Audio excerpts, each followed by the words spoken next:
and welcome to Flesh Wound Horror Live. I'm Flesh Wound Dan, joined by producer Todd. Good evening. Pugs Dread. Namaste. Howdy. And Mike Kruger. Welcome to primetime, bitch. We got the whole gang together tonight. I'm happy. For part of it.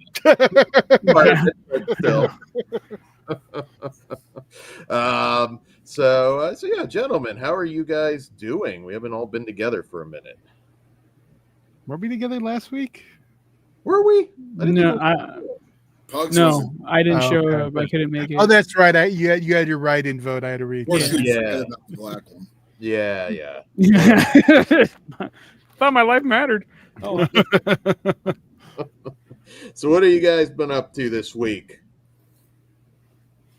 Hanging in there, Dan. I'm hanging in there. So how are you? Nothing special. Dan, you know we were just bitching before the air. Why are you going to ask? I've been punching in fucking lockers and fucking banging my head against the wall. Can we get to the fucking movies?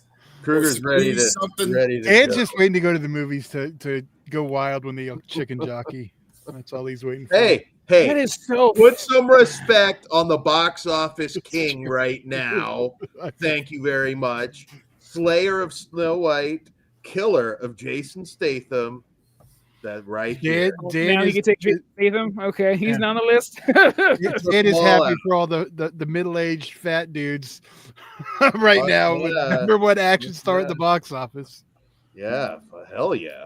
I mean, yeah. I find this chicken nonsense ridiculous, though.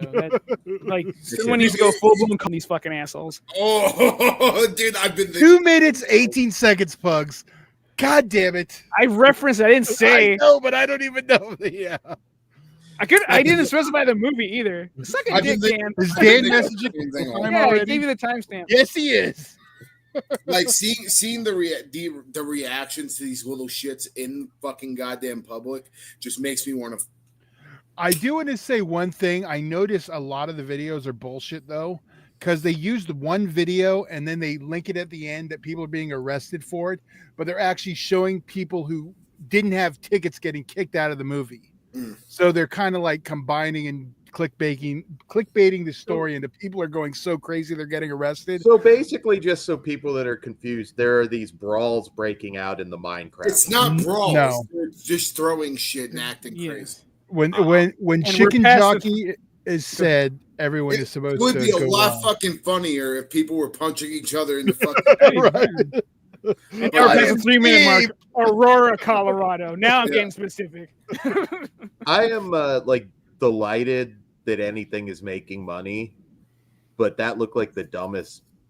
Because Dan, you don't understand video games. Shut the fuck up. There's no opinion you should have. I'm happy for it. Rooting for everything. No, but for the fact that you're even like, that's dumb. You have no idea about this fucking goddamn pop culture icon that we've had in fucking. Shut up. I don't even like goddamn Minecraft, but fucking I can recognize it is one of the biggest fucking things for fucking pop culture and video games over the last decade. So. Most successful video game That's movies. like you having an opinion about Kanye West saying that he didn't have good music back in 2007, you son of a bitch. That was about today. I'm like, Team Kanye. I just said I didn't get it in the Discord. He got one song I like that too. You miss all these rants if you're not in our Discord. The fact that you could fucking say that Graduation isn't a fucking good album makes me want to kill you. I've never heard a Kanye song. Is he even familiar with any of the titles? I don't even know Rhythm Dan titles. But look, that's not my the fact that My Face makes $150 million, I'm very happy. I know. I'm so upset that the Dan figures are selling so well now. It's fucking up my plan. What are we even referring to? The Dan figure? Have you not seen? No. Let me get the Dan figure. Get the image. Bring it up, Todd. I will sign these for anybody who wants them. I'll be at Full Moon, Tattoo, and HorrorCon. You get this Minecraft figure, I will sign it for you. Free of charge. I got to find the one with the kid, though. That's the best image. Yeah. Isn't it just a solo one of me? No, hold on. No. I'm finding the image. Slash Home Video says I need that figure for real. Okay. Channel sign it. Get it? I'll sign it at full moon. I was planning on making paraphernalia. customs, but now I was going to buy them at clearance, but they're doing too goddamn well. Somebody needs to make a Dan board and features sponsored deathmatch. We need a what? A what? A Dan board. What's a Dan board? Just there's the fucking image. figure that you guys are talking Oh, about. just make it out of the dance. Yes. Just look. Let's bring it up, Chad, so that I am bringing it up. Hold on, I'm just picturing that. Because I was. Hold on, let me. Where image file? Let's share it. Is that yes, Yeah. Say again? You're going in and out, Kruger. Yeah, Look at this maniac, the goddamn Dan acting. Are you guys referring to Jack Black as Dan? Look at this sexy motherfucker. Look, he has no fucking hair. Put that dude. But you know what? We put a custom hat on that son of a bitch. That's fucking Dan. And I'll tell you that what, dude in shorts. Me with hair. That and Clay. I got it. I don't give a fuck. Don't you ever compare yourself to Jack Black. Dan. No, I this is all me. But you're better. Look at this face. There's a reason. Your face sucks. This face. He looks like a fun friend. No. We are not on Patreon. This face is saving Hollywood. Oh, this face is saving Hollywood, baby, right there. Yeah, you don't even have the same facial hair color. You look nothing alike. We look absolutely. Haley's saying people are buying these to make them into Tenacious D. Pick of Destiny. I'll sign Tenacious D and pick a Destiny poster. Oh no, I want to get it. I wish he was wearing shorts so I didn't have to like. I don't have the patience for this today. Can we move on, please? Sandpaper and clay. I got it, dude. Okay. All right. How do I get this picture out the gut? Just leave it there the whole show. That block shaped that way, by the way. It will be the most most watched show in Flesh. I don't play Minecraft. Why is that block shaped like that? That's a little. That came with the Dan figure, right? But look how happy this fucking little girl is to be playing with this fat middle-aged fucking asshole toy. Like that's why he loves it. Mommy, I want this fucking fat fucking old man with the fucking sword. I told Dan he needs to be going not fucking Dan, even though Dan wishes that they fucking want to buy his fucking outfit and pulling all the Minecraft hose. He's gonna be rolling in Minecraft tail. I am gonna do skits from all of Jack Black's movies, and we'll debut one each week. You look nothing like him. Do you understand? You do not have hair. Kruger, you didn't know me when I had the dreads. He had the same. Oh, jeez. Excuse me? Dreads? I don't know what you did last summer. Dreads, sir. Back in the 90s. This is the bullshit that you fucking. This is the calm down, Kruger. Be nice, Kruger. Fucking day, and this is what you fucking start the show with. We didn't know you were so protective of Jack Black.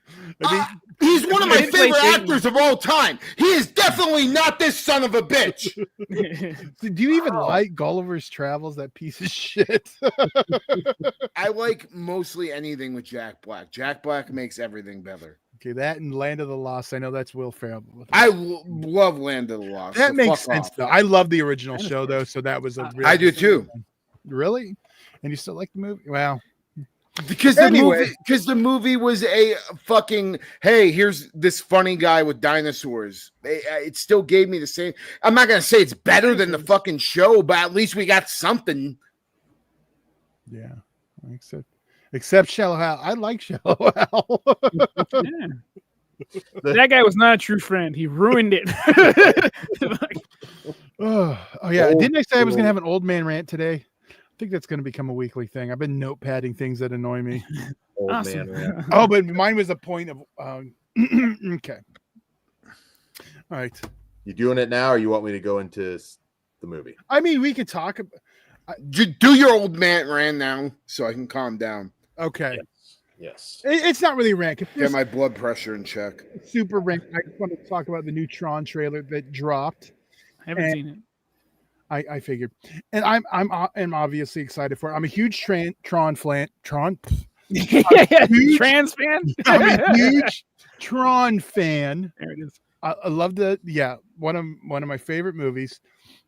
I really love Legacy 2. It's beautiful looking, 3D's great, good story.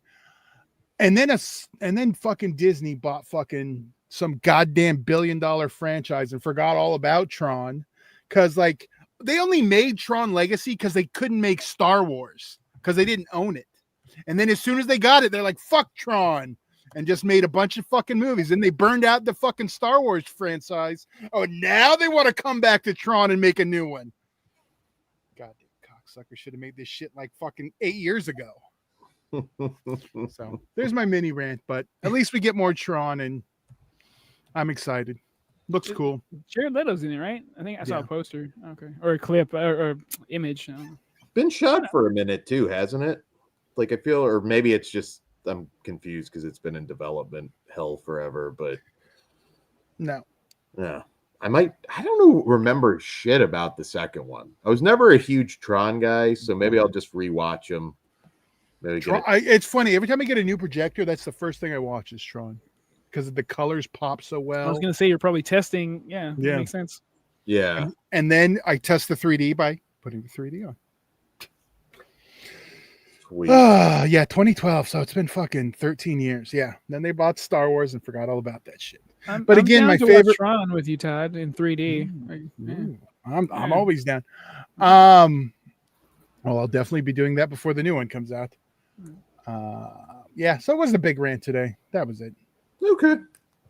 All right, so we'll jump right into the movies with a happy, sweet little love story to kick things off. Now available on VOD, Ed Kemper from director Chad Ferrin.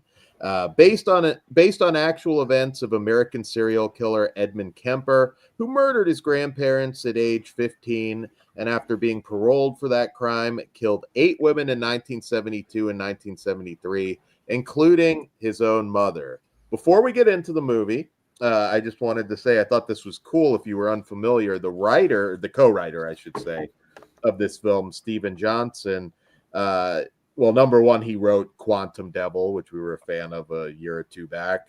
But he also wrote the 2002 Ted Bundy, Hillside Strangler from 2004 with C. Thomas Howell, which I highly recommend. I'm a huge fan. Ed Gein from 2000. Yeah.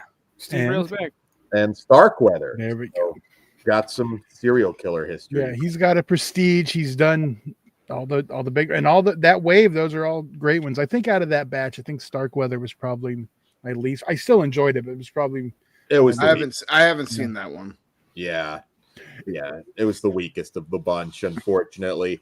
And well, we'll see if we all like this, but apparently, Chad Ferrin has a Hillside Strangler movie, or no, actually, a Richard Ramirez movie, a Ted Bundy movie, and an Ed Gein movie in development. Yeah, the Ed Gein one has me most excited. But I would like to go first on this because I have loved all of Chad Ferrin's recent movies. Mm-hmm. But this one go ahead. I was just going to say, since it hasn't been mentioned yet, effects by Joe Castro again too. He plays the devil. Yeah, which I thought was funny. In this one, I still really like, but I don't know, maybe expecting a little bit more in some of the. It is graphic, it is gory, but I don't know. I was expecting maybe too much from just this specific serial killer. Because a lot of the kills I just felt were a little tame compared to what we got in like Pig Killer and other stuff. Granted, probably going by like historical accuracy and all of that, but I went into this expecting like a full-blown extreme horror.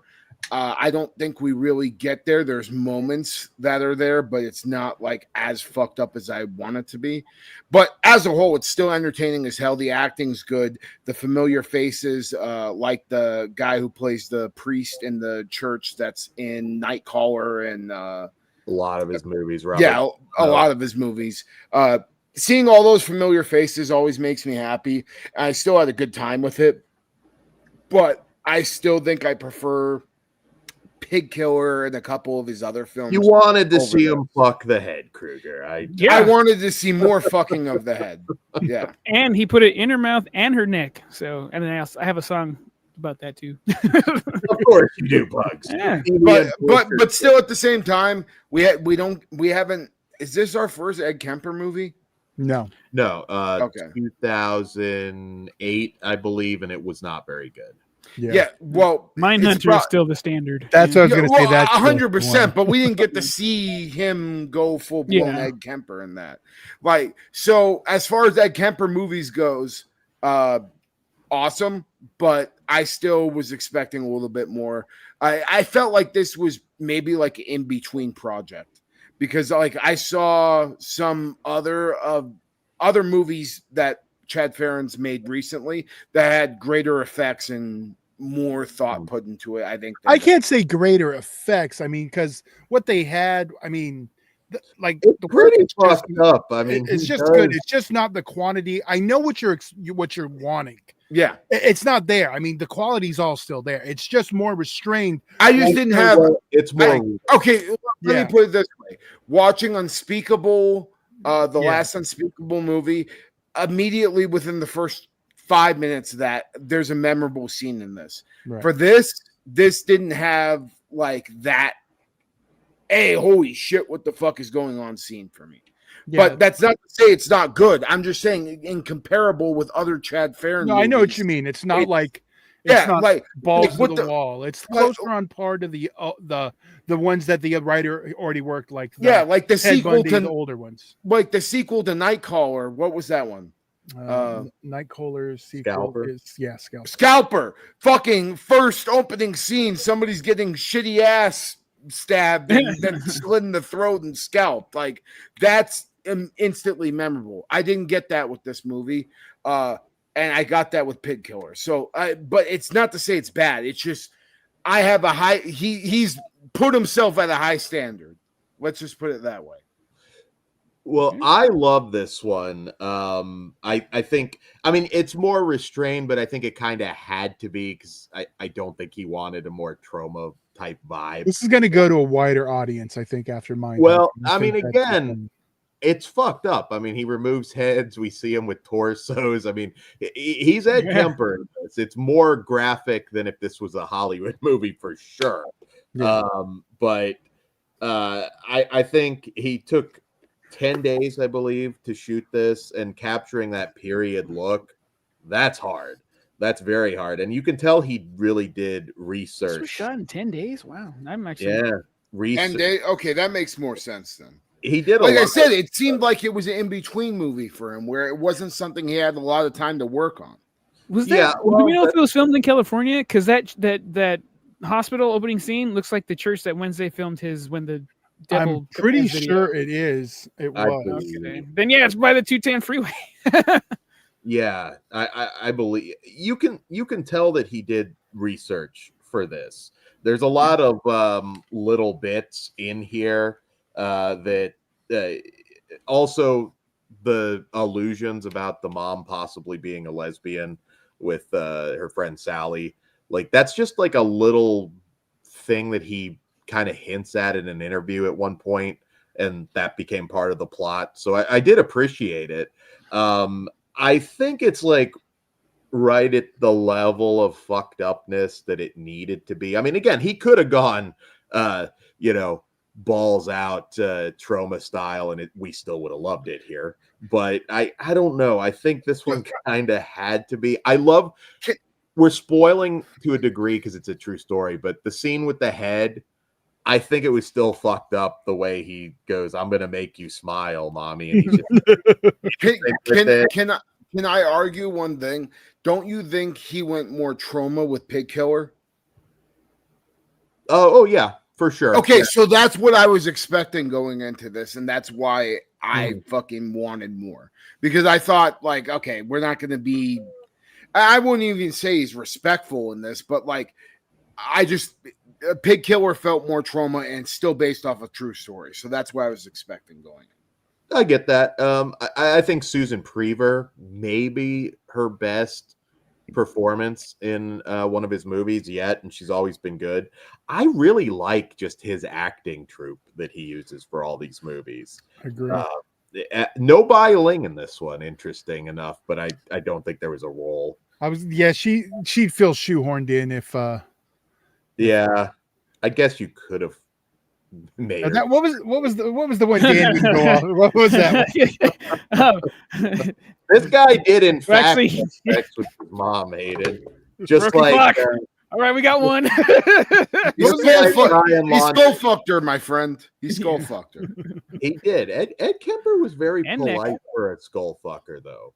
You know, it's like you could probably have a He's beer a with nice guy. I would hang out with him. He actually, no, I'll wait my I turn. don't think I'm hanging out with him. Well, and one thing, I would. can I have a critique too? I felt like he was way more threatening than he should have been at the end of the movie because of what his future was when it came to the cops. Like I felt, but he was always super threatening with the cops. no, but I felt like he wasn't as like I think Mindhunter got it where he was just like really subtle with his threats and not just going out and being like, "Oh, you're a karate guy. I could beat the fuck out of you." Blah blah blah. Hey, I'm just joking, buddy. Like with Mindhunter, it was way more haunting because he was just like, you do know, like they couldn't get in here by the time I got. He wasn't as like taunting with it, which is what made me feel like, oh, he's better of a guy. He's just kind of like a little fucked in the head. With this, he seemed like he was trying to go into a whole shtick. Again, Okay. which if the whole movie was more trauma, I would have understood. We also get some interesting dream sequences, and I won't spoil those, but some other historical figures. Dream sequence / flashbacks, and they went the American History X route where they're filmed in black and white. So that was cool. Yeah. And I think Brandon Kirk does a great job here. I think all of the actors were great. Pugs, where does this stand for you? Because I know you did a song on Ed Kemper. I do like this movie a lot. I think it's great. What's the main guy's name? Brandon Kirk. Same name as that shitty wrestler. All right, so Brandon did a fantastic job, and this is not a dig, but if you guys want to make a more evil Jared Fogle movie, this is also your guy. Please make that happen. You know, if we pull our money, we could get Chad to make the Jared 12 inches. That's all it is. That's Fuck yeah. I think we'd have to flip it though, to where he's like killed people. We got to go the once. Yeah, we're gonna extreme that. We're producing him. Yeah. I think Todd's all happy. No, but his performance as Ed Kemper is great. Just turn Dan into Ed Kemper and have him filmable. Let's turn him into Kemper's mom. I mean, if Chad Ferrin were smart, he'd have his first #1 hit at the box office. Anyway, so he did a fantastic job. The bar is still set in Mindhunter. That dude is like a next John Goodman. I love that guy, but he's in good company. The mom did an amazing job because at times you oh, you're a fucking bitch, but I can see you're fighting some demons. So I don't know if it's all you, but cut in half. Good job. I really enjoyed the kill scenes, like mostly the bathroom, because it's like the montage that just made me happy. I am with Kruger on this. Like the kill scenes could have been a little more aggressive, but we would be doing a Once Upon a Time in Hollywood because he wasn't that aggressive after. Sure. It's good. It's not that long. It's short. This is really good. I came in here thinking of a number I was going to give it. I think it just went a little higher. Cool story. It hits all the beats, and I thought it was weird because the opening scene we see a knife in somebody. I'm like, I thought that person was shot, and then we go get there. So I'm like, oh, this is great. So yeah, he did his research, and this is a very entertaining movie. Now, could you watch this and do a school report on it and get everything accurate?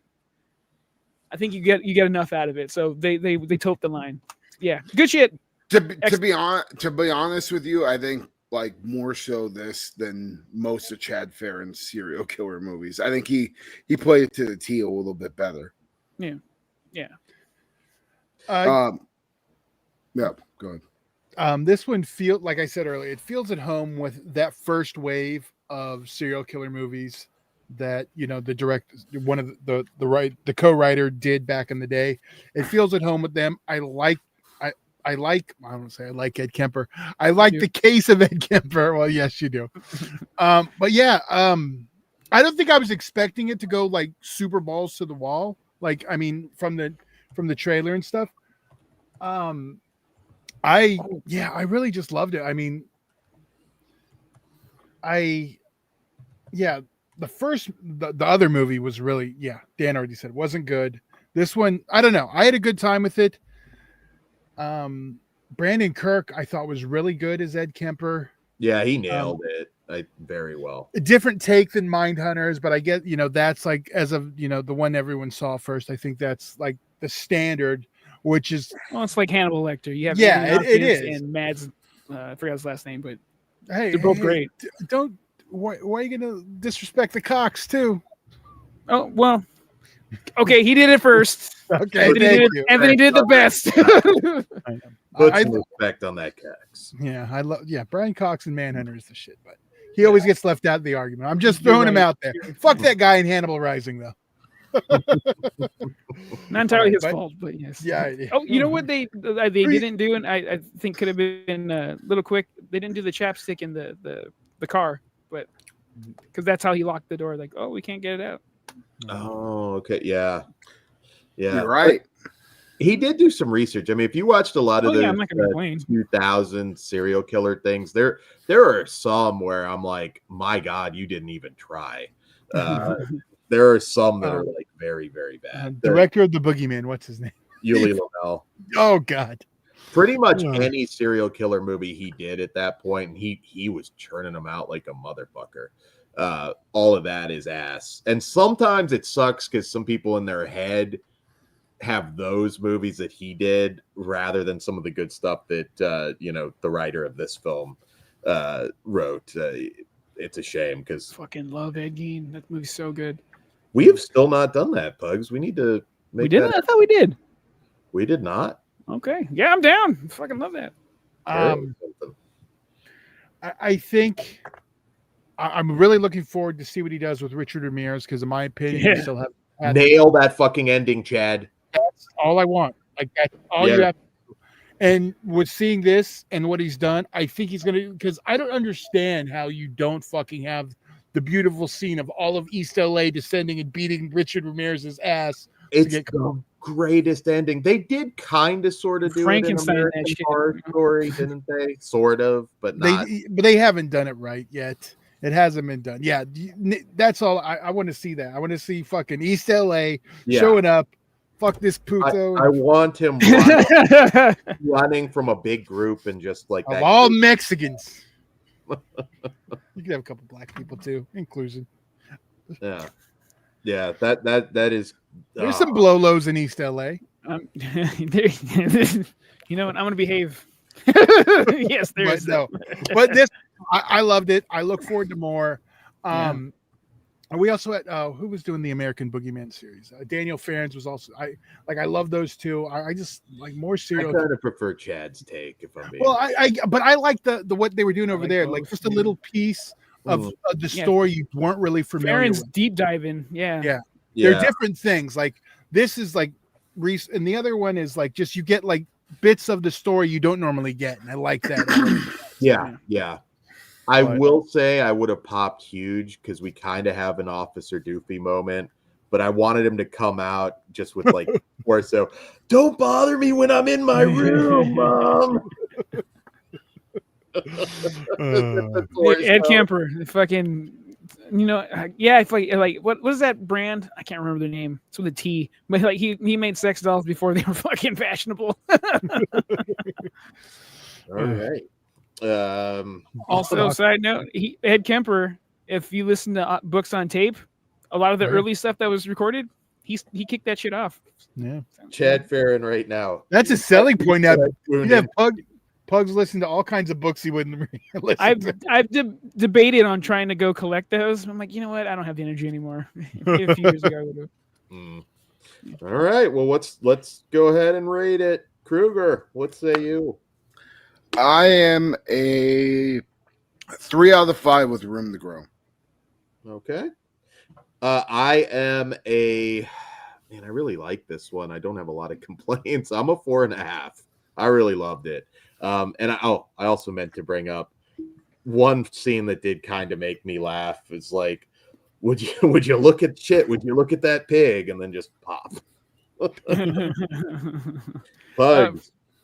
For me, it would have been a full-blown 5 had a penis gone into an orifice of a severed head, but I'm gonna go with 4.5 out of 5. That's more than 1 point. I'm sorry. I mean, I'm 4.5. It couldn't go. I can't go much more. Chad is making notes. Penis in head. Kemper 2. Severed head, please. Yes, high tension style. There we go. Yeah, which Or is, headless. Severed Head Which you Pleasure still was the haven't name of the seen. song that I made, and it is fucking high tension and Ed Kemper. So. And I'm was assuming before I saw it. And not headless, which is the most graphic of the 3. Headless is bad. Yeah, and found. where can people find that song, Pugs? Just It's not out yet. It should be out around October. Okay, sweet. It's an old song that's being redone. Todd, what about you? I am also 4.5. Probably even room to grow because I do want to watch this one again already. I do want to see it again. I want to rewatch that last one in the last doc again, and then go back into do a revisit. What was the last doc? It was. Hold on, I'll look it up. I'll tell you right now because I just saved it. It is one UK doc. There were docu-series. It's Evil Because Made Here. That's one thing I will say for this. I haven't watched any documentaries on Ed Kemper. all right. Well, I'll Really? tell you. Oh, you should. All right. I'll send you one. What the 3-part one was: the co-head killer, Mind of a Murderer, also called Ed Kemper, Mind of a Murderer. Okay, yeah, because when I first learned of him, it was from Mindhunter, and then whatever you guys told me. So, yeah, dude. They changed the name on YouTube of all the British show. Fuck, I can't remember. I think Evil. I forgot, but those, all of them, are fucking fantastic. I'll send you some right now. Sounds good. Sweet. All right, there you go. Check it out. Available on VOD. I definitely think it's worth a rental. Anything Chad Ferrin is worth. Yeah. I would have happily left the house to go see this. Yeah, me too. For sure. Yeah. Which you can. It's playing in a theater, a couple theaters. I know one in LA, and I'm not sure beyond that. Imagine the popcorn bucket. Oh fuck, dude! you won me over, Dan. He says this, but then it's like, well, it wasn't, it didn't need to be as graphic in the movie. You got a penis straw, or no, a cup. Imagine the penis straw. Like, and then there was the one girl in here that deserved would like to suck out. Who unlocked the door. The bitch. That's how she was raised, Todd. R.I.P. In pieces. Yeah. All right. There we go. From some true crime to some PD horror. To some, yes, public domain horror. This time from director. Third Popeye movie on the channel. Writer director Paul Stephen Mann. Shiver Me Timbers. In 1986, Northern California, Ollie Oil and her brother Castor and friends go on a camping trip to see the meteor shower with Halley's Comet.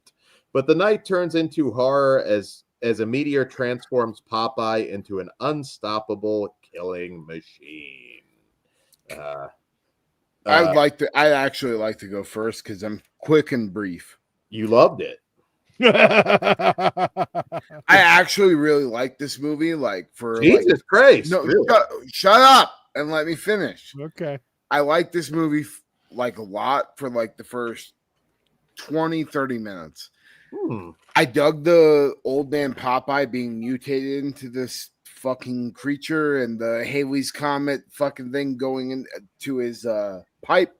All of that was cool. And then, goddamn, it turned to CGI fucking goddamn hell. And I was just like, I was getting really, really thrown off. But for the first half of it, I was really, I don't know, the Halley's Comet thing fucking I thought was cool.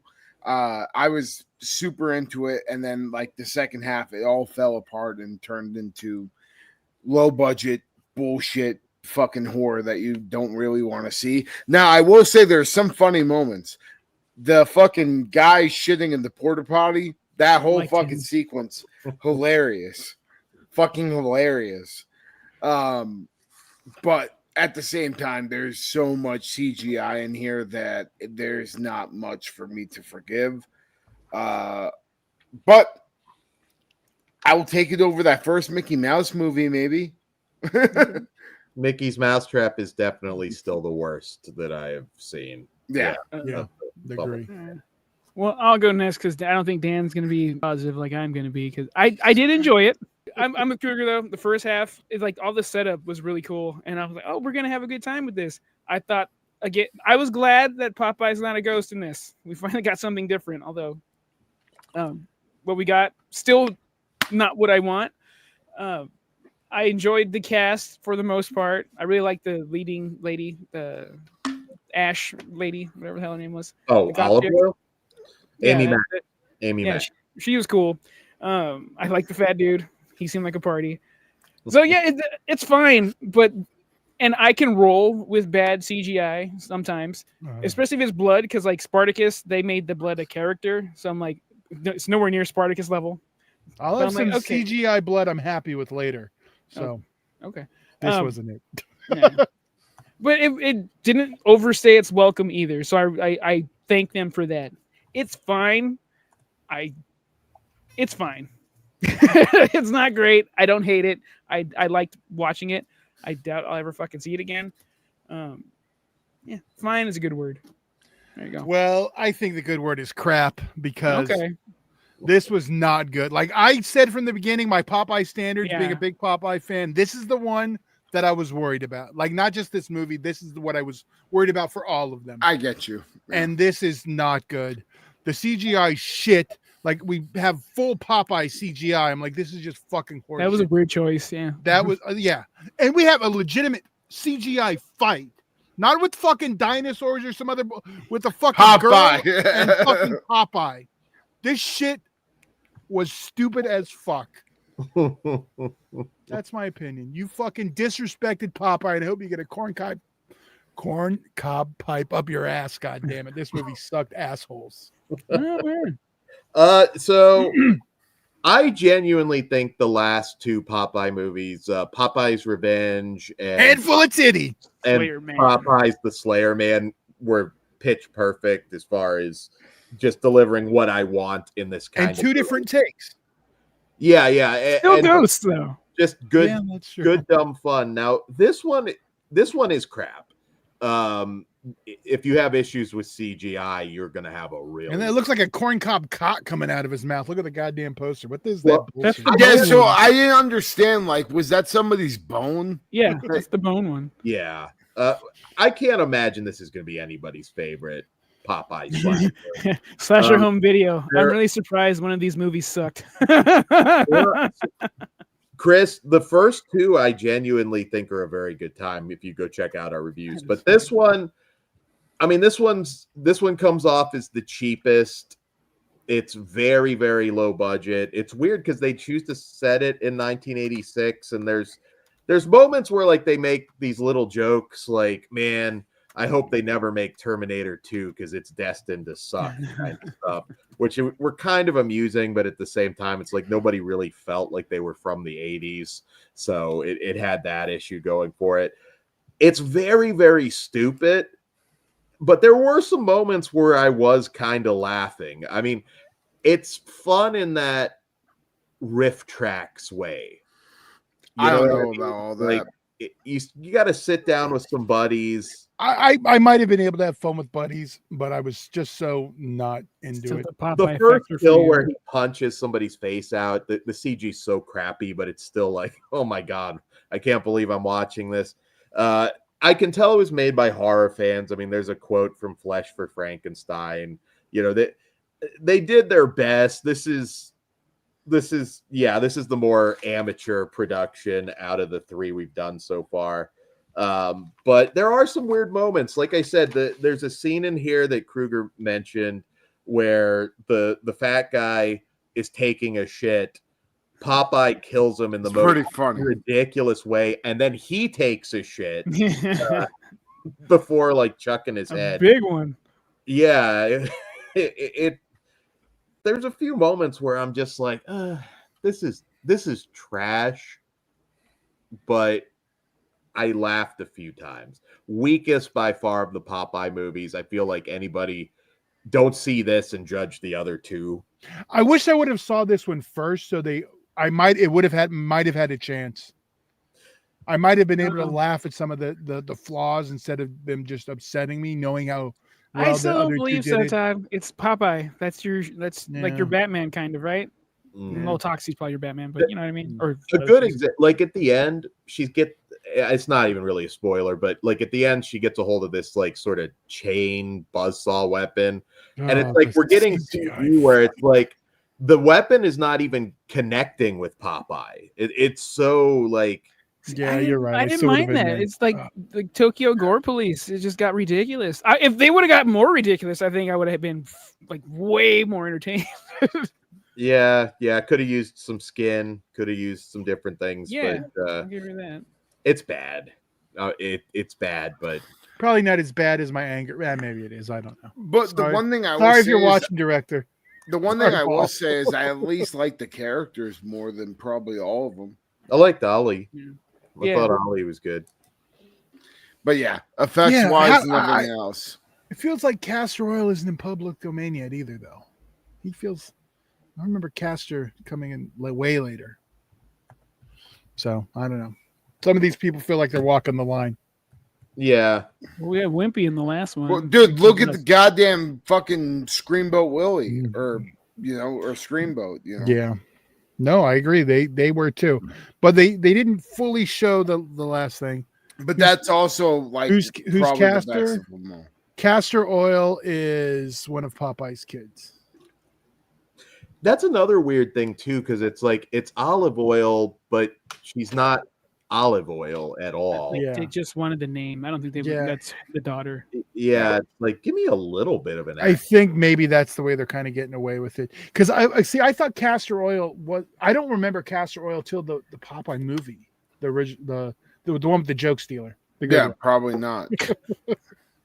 I think at this point they're just kind of Robin Williams, not Carlos Mencia, by the way. That joke stealer. Didn't want to confuse people and think there's a Mexican Popeye. Carlos Mencia is the worst of them all. There are a bunch of Mexican Popeyes, dude. That's a common name. I have seen Blood In, Blood Out. They sport the red chonies and they want the chon. I think that they're just trying to. I think they know they're not going to get sued. All right. I mean, are they going after a movie like this where, like, what are they going to take the filmmakers $20 in the right? Did we rate this yet? No, let's rate it. Dan, what do you give it? I'll be generous and give it a 2, but it is garbage in a lot of ways. I give it the 1.5. Oh, not the 5. I am a 2.5 out of 5. I want to be nice, and I'm going to give it a 1.5. Okay. Because compared to the other two, they had way better effort. No, I'm going to go with a 1. That's CGI. Oh, that's CGI. No, I'll stay 1 of that. It's not a recommendation for me. Yeah, I was going to say, Todd, if I'm at 1.5, oh, it's good. We'll leave it there. Yeah. All right. Don't forget, Dan. We have something at the end. Okay. Pugs. Yeah, I'm bowing out. But before I go, Crimson Kingdom 2 is this Sunday. Be there. I'll put it over again at the end because Cool. you will be able to watch it on IWTV next week, produced by Flesh Wound Features. So Look, yeah. Because we're the only fucking goddamn production company that actually gets that shit out in a week. Anyways, that's true. Adios. I got 2 shows this week. All right, Pugs. I'll see you in Disneyland later, guys. All right. love you, brother. Later. Love you too, man. Adios. See you soon. All right. So currently playing in theaters, although you probably have a very limited window if you still have it, because I know this one's. Yeah, I couldn't fucking find it at my theaters, and I was so interested. Yeah, this one's gonna be not a lot of showings left. But from director Isaac Esban, we have Parvulos, or in some places Parvulos, Children of the Apocalypse. It's just Parvulos on IMDb. I thought this was the cooler poster, so that's why he's the one that. Very cool poster. In this movie, 3 young brothers live in a cabin in the middle of the woods during a post-pandemic apocalypse with a dark, disturbing secret hiding in their basement. So I want to talk first. The director, Isaac Esban, if you're not familiar, he did a really, really good movie called The Similars in 2015. They got some distribution here. I think it was a BDR, I believe. But it is out there, luckily. He did Evil Eye. I know he did a segment in December. Good filmmaker, not a name probably that gets talked about a lot, but very good filmmaker. I fucking love this movie. Once again, something that I feel like just slid under everybody's radar. I love, it's got this sort of, it's not black and white, but it's got this desaturated color with kind of splashes of color. The way they did it, I think, really set the hopeless dystopian mood. I love coming of age stories. It's these 3 brothers who have been coming up in this apocalypse, and this is not the type of zombie movie where there's hordes of zombies. It's more of a survival story than anything else. They're out in the woods, very remote. This is a Mexican horror movie, if I didn't say that already. They're somewhere in the woods, kind of cut off from most of what's left of humanity. And we really spend a lot of time getting to know these 3 boys. There's the one that's older. He's, I don't know, 15, 16. I don't know if they gave an exact age. And one that I want to say 7 or 8, and then a much younger kid. Spend a lot of time seeing how they're surviving. Their parents are gone. And there's some twists and turns in here that you will see coming, in all fairness. It is a zombie movie. It doesn't reinvent the wheel when it comes to the zombies necessarily. Heartbreaking as fuck, does a lot of things that an American take on this type of story would not do. Nobody's safe. There's, trigger warnings for different things in this one that there is one very big one that is obviously, because it's a different culture, that is going to be a moment American audiences will have to get past. Yeah, there's a few things. There are a few things. So I think the one in particular is the one, though. That's the one that gets people crazy. Yeah. And it's honestly one I'm on the fence of saying, like, what the trigger warning is. Well, there's one involving animals that it's not a plot thing, so I'll say that.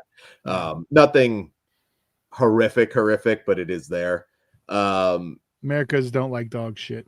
But nothing real. So we're not eating turtles in this. No, nothing like that. But just that sort of Lord of the Flies kind of vibe, how they're surviving.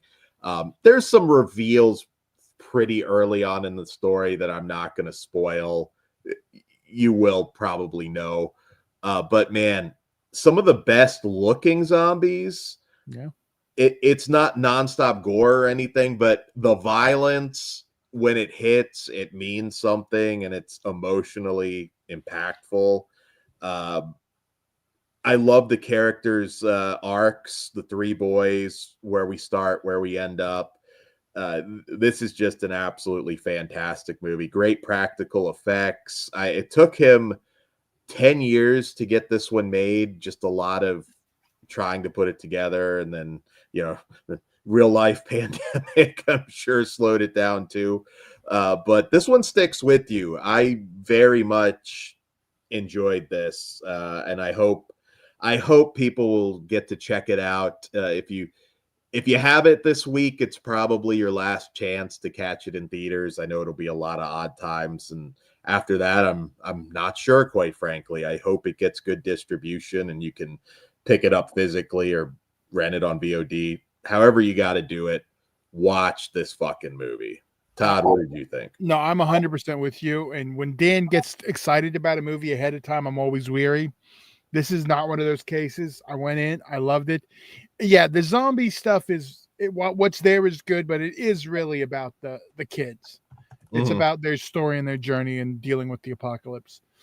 But when you do get the zombie stuff, it's really good.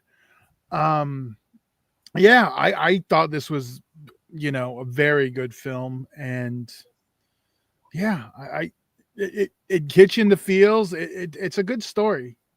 I definitely think everyone should check this one out when they can. Yeah, the two featured zombies that we get to see more often, just very haunting. I mean, they've got that sort of iconic zombie looks to them, just the way they did it, and very not just distinctly not an American movie, and it's a good thing in this case because it's got balls. It's very I mean, be prepared to be hitting the feels. Then who would have thought 2025 a zombie movie could do that? If you're zombied out, don't let that stop you. Yeah, I have to agree with Dan on this one. Yeah, don't let that stop you. It's a survival movie first. So yeah. And I did want to mention that it was released in Mexico in Mexican theaters in two versions. The R-rated cut, which is an hour and 19 minutes long, and also, which hopefully they will get to see this one, the unrated director's cut, which is 2 hours long. It has a minute of extra violence. Well, the 2 hour one's the one we saw in theaters. But it's the rated R one. So AMC might have rounded up. Well, you said that the R-rated one's an hour 19 minutes? No. 119 minutes. Oh, okay. So 1 minute difference. Yes. Yeah. The R-rated version, which is the one playing stateside. So there is a little bit, some of you new people are like 1 minute, but I remember with 15 seconds additional gore was a big deal. So we'll see what that minute extra is. Yeah, we'll see. I was going to say if it was. No. It's only a minute. It's 119 minutes versus 2 hours. But there is two versions. There's the R and the minute longer director's cut. So okay, we'll have to be out on the hunt for that. No shock. I've jerked this one off quite heavily. It's a 5 for me.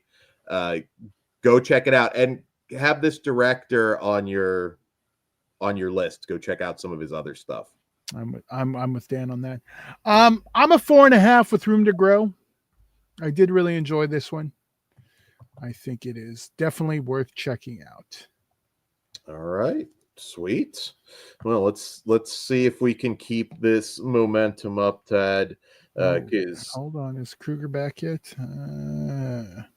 Why don't we pivot real quick while we wait for Kruger? Okay, never mind. Oh, all right. All right. So up the Jolly Monkey. Yeah, you're excited for this one, aren't you? Yes. Very.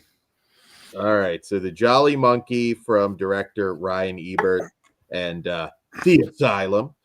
In this film, 40 years ago, families disappeared near the isolated Jolly Monkey Motel. Today, the family of the owners return to discuss what to do with the place. One by one, they are killed by someone dressed as the motel's mascot, and they need to escape.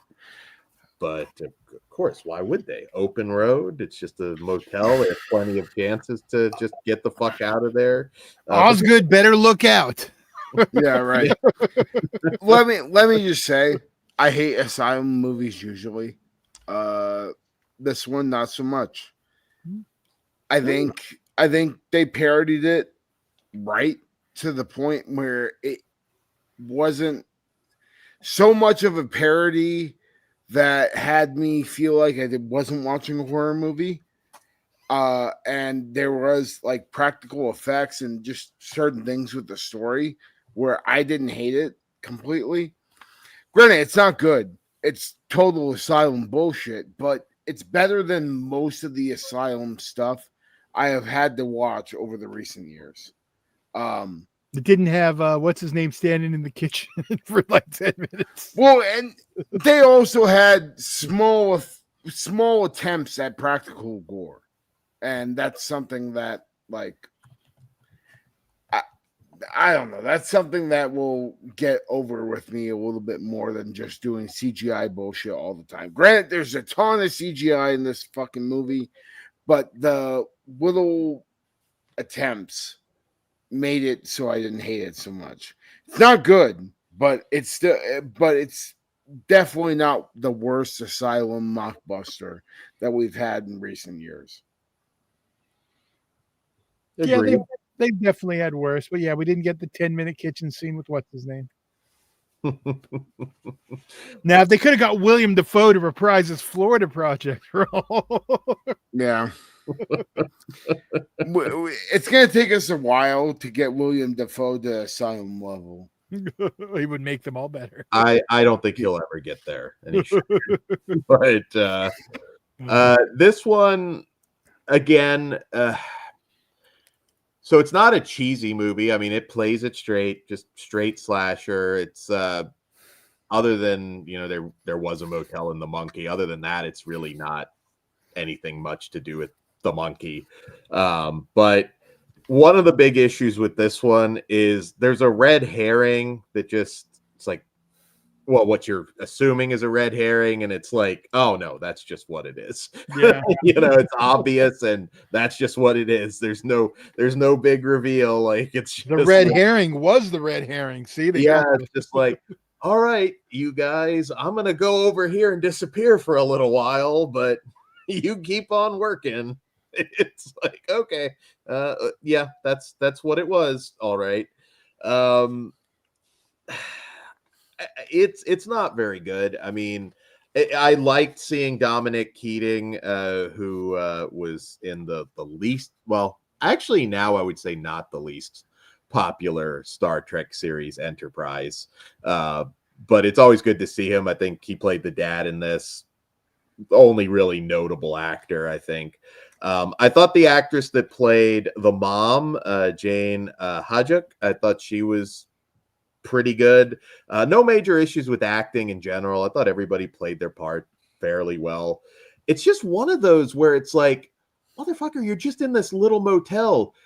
You can leave. Like, there's no effort to show that the car's been taken out or yeah, but like, Dan, can I ask, like, logic in a fucking Asylum Mockbuster? Come on. Like, you gotta know what you're going into. Even for that level, though, like, they needed to do something like they're trapped, they can't get out, or this one, it shows that it was probably put together really fast. Like, give us something monkey related, and I think it's in a hotel. And they just put it together really quick. I will say that's better than most fucking bullshit movies we get.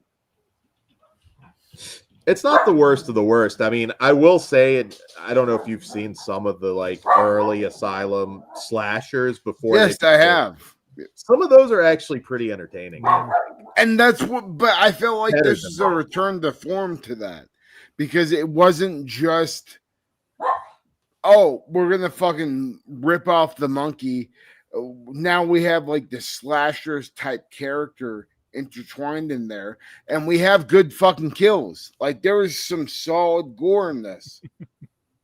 Yeah, there's a couple okay bits. I don't know if there's anything like highlight for me. I no highlights, but like fucking better than most of the bullshit that we get. I like the idea, without revealing too much, what they were doing with these toy monkeys that were scattered around the thing. The script could have used another. I like the idea more than the execution, and I think that's where you're kind of headed to. Yeah, pretty much. I'll forget I even saw this movie pretty fast, if I'm being honest, but it has its moments. It's a one-time watch. As Ben said, Spirit Halloween costume. I believe it was. I'm going to say you can wait for Tubi, or I believe this one's currently on Hoopla, if I'm not mistaken. So. Oh, okay. Yeah, not a lot of people have talked about this one. I feel like Asylum sometimes doesn't get as much coverage. They don't get the, now that they aren't airing on Sci-Fi, would anyone know at this point though? There was a point pre-YouTube where we did like review like pretty much everything that Asylum would put out. But I mean, how would you know they're on now at this point? I mean, you wouldn't, like, you have to you're waiting for the social media post. Oh, they made this. Much. And but I don't know. I'm in the middle on this one. I'm a 2.5. I am a 2 because I thought it was at least fun enough where I would probably watch this movie again as a warm-up to The Monkey, just to fuck with people. Be like, hey, you want to watch The Monkey? Do you want to watch The Monkey? Let's watch this horrible mockbuster of it first, and it's going to make it look 1,000 times better. So, well, see The Monkey, Jolly Monkey. I guess if you've got a little bit of time to kill, but I'm a 2 as well. You have to understand, like, bad movies, great date night. Like, if you give them like the mockbuster of it, and then they're willing to stay for the fucking main event. Yeah, I will say though, Jolly Roger Massacre at Cutter's Cove is a fun earlier Asylum one.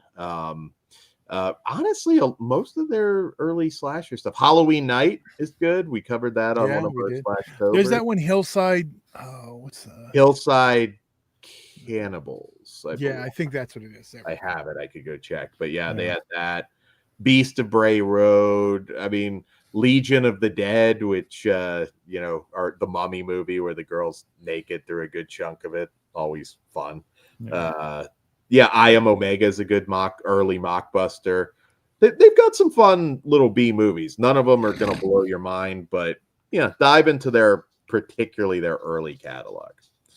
All right. Well, we got some more theatricals. We got our last two. And yes, we do. And then we got a couple things at the end. So. Oh, yes. All right. Todd, make it a little bit more clear what you said in the private chat. I don't understand. Sorry.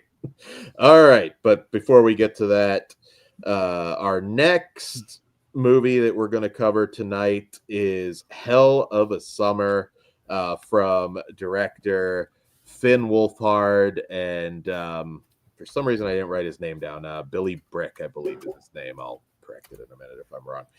But in this film, Hell of a Summer, camp counselor Jason Hochberg thinks his big problem is feeling out of touch with his teenage coworkers. What he doesn't know is that a mysterious mass killer is lurking on the campground, brutally picking off victims one by one.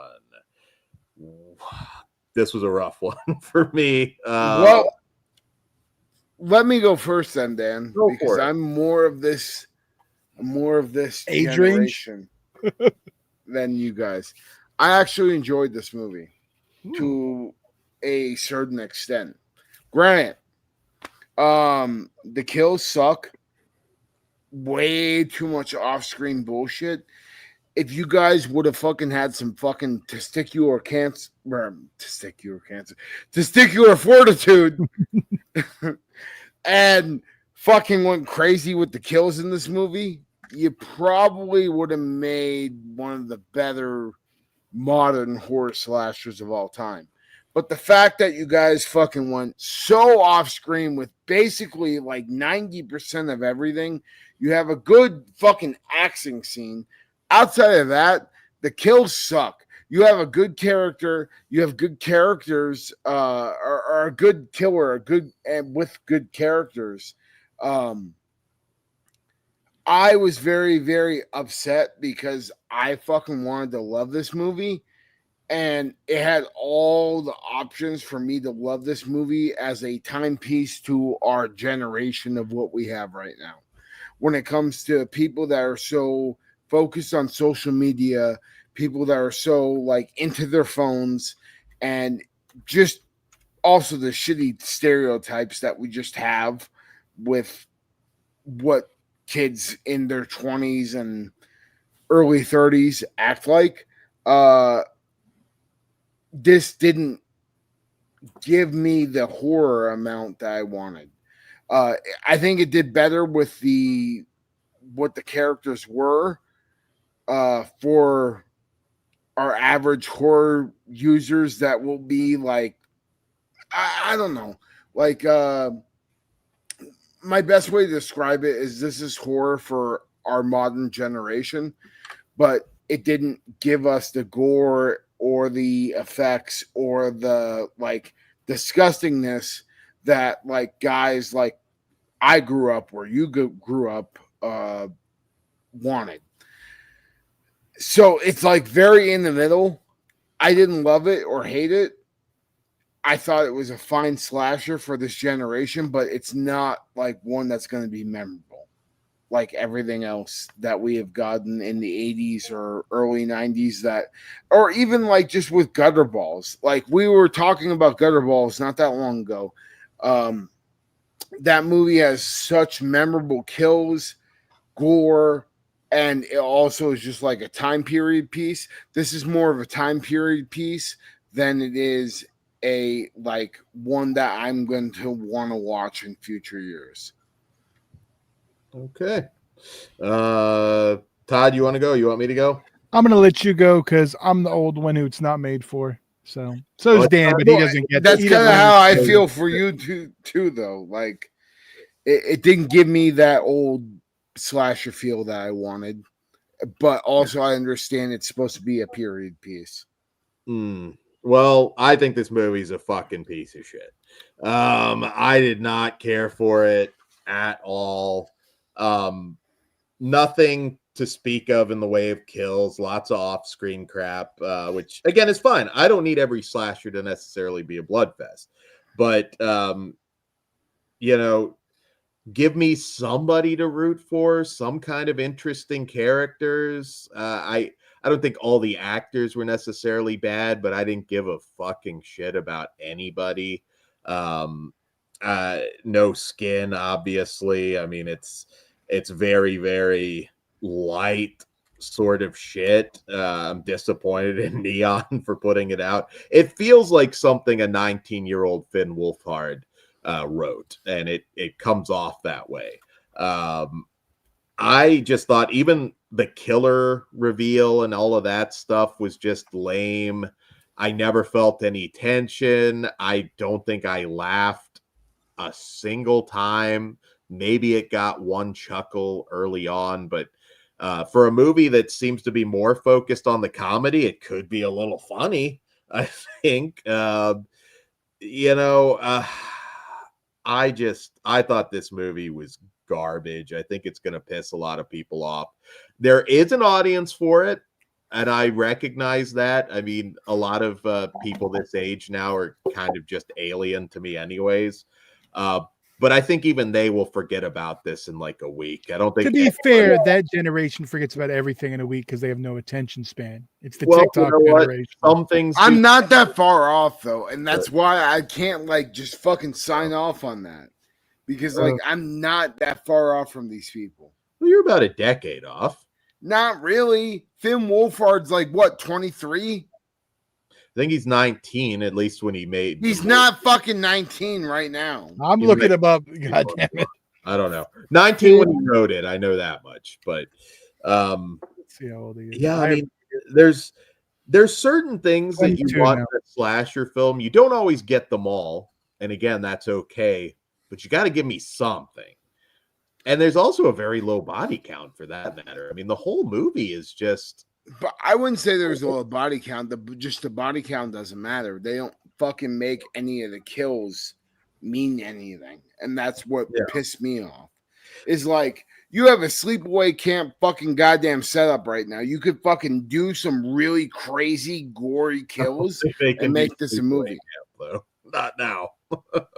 That would be awesome if they tried. That's not what I was talking about, but I know, that's where your brain would go. Fucking goddamn Magadan. It's funny watching the first few minutes. I was like, if they twist this into an unannounced Sleepaway Camp remake, it'll get a 5. I was waiting for like because it had that Sleepaway Camp feel. It really did. Yeah. And I think that's probably what the charm was for me, because I didn't hate it at all. I knew that you were going to hate the young people and Kruger's going to be pissed at the lack of gore. I think Pugs would probably enjoy this. Yeah, I did. Oh. I think Pugs would probably enjoy this too. And I don't want to say too much why, but there's a certain franchise he loves and Dan hates that kind of there's a feel of that in here at the summer camp. I don't want to say it to give it away. Yeah. But Dan knows what I'm saying. And some of you might be able to read between the lines, but either way, yeah, it wasn't like a 5-star movie, but I was like, well, you know, for the kid's first shot, I don't hate it. I thought it was entertaining enough. I just thought like, hey, buddy, maybe you would understand like the gore hounds and like the actual people that love horror may want like better kills than what the fuck you brought into the table. I honestly don't think he was thinking at all about that. But he should. But I mean, here's the thing: if he's making a throwback, because I do think it feels throwback. If he's making a throwback horror film, it shouldn't have a lot of extreme gore. It should have minimal gore and off-screen gore, because that's, if you look at the old throwback ones, that's how they are. Unless we're talking about the Prowler or the Burning Uncut. But if you look at those cut, it's about the same amount of gore. Yeah, well, we don't want to fucking. I understand. In what world do we want to fucking deal with cut fucking movies? I understand that, but if it's a throwback and we're mimicking the gore level, it nails it. We don't need to mimic the gore level. You don't have to. We don't have the fucking rules anymore. This out, when there still is, but that's my thoughts on it. It needed a Hollywood savior like me. Like to just as Dan, I think I did see this with Minecraft the same day. I think this is the ones I doubled. I didn't even say my theater story. It was nice seeing a theater packed to the gills. Like, I mean, my theater was. This could have been like 20 years ago. Like between Minecraft, which also had people. I feel like in some of the other movies too. I think some of the older kids went into this one. It was not quite sold out, but almost. So I still like seeing that, even if I hated the movie. Like, I still like seeing that. So my second screening of Freaky Tales was full. Yeah, I was the sole white guy in Freaky Tales. We'll talk about that. Well, we're about to get to that. I don't know. I'm looking for something to compliment this movie on. The older lead. Did Finn like no sell you when you got the photo? Do you have heat? Is that the whole thing? No, he seemed like a nice kid. I was gonna pull that picture up. I want to see Dan. This is where from there to now, and I forgot to find it. No, nice kid. Facebook. Nice kid. They all seemed cool. But I don't know, man. I didn't have high expectations for this, but I thought I'd at least laugh a little bit. Maybe it's a case of me avoiding the trailer too.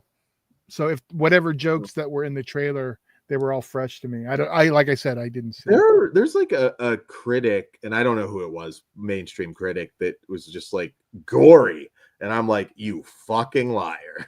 My ass, it's gory. If you like it, fine. Yeah, this ain't a gory movie. Ben said I watched it in an empty theater, so yeah, I did too. Mine specifically felt like the older brothers, sisters that went in to see this. All right, let's fucking move on. We've spent. Let's rate it. What say you, Kruger? 2.5. Okay, Todd. I'm gonna be nice. I'm gonna give it a 3. It was above average. Jesus, I am not quite as. I'm gonna give this the half star. It's really crazy, but okay. I can't think of one particularly nice thing. Because you were the camp counselor. You were that guy. Didn't laugh. I don't know.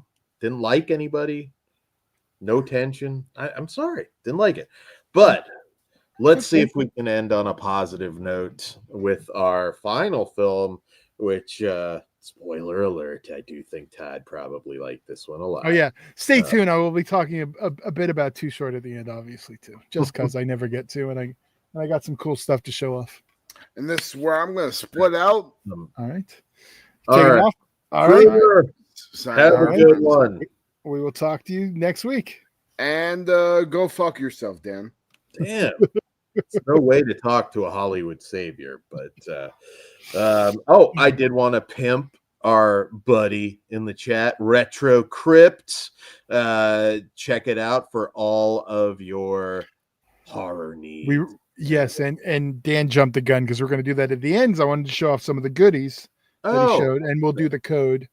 So, all right. Well, then there's a tease. We'll show there you the code at the end. 10 minutes, at the end. I don't know. I wasn't. No, that's fine. We forgot to at the top, but I wanted to do the packaging at the end. So, all right, we'll show that off at the end. But all right, Freaky Tales from co-directors Anna Boden and Ryan Fleck. And in this film, 4 interconnected stories set in 1987 Oakland, California, will tell about the love of music, movies, people, places, and memories beyond our known universe. Just to expand a little bit about the type of movie that this is, I mean, it's an anthology. I'd say action, comedy, crime, with some splashes of sci-fi fantasy. Would be how I would describe the general tone of this one.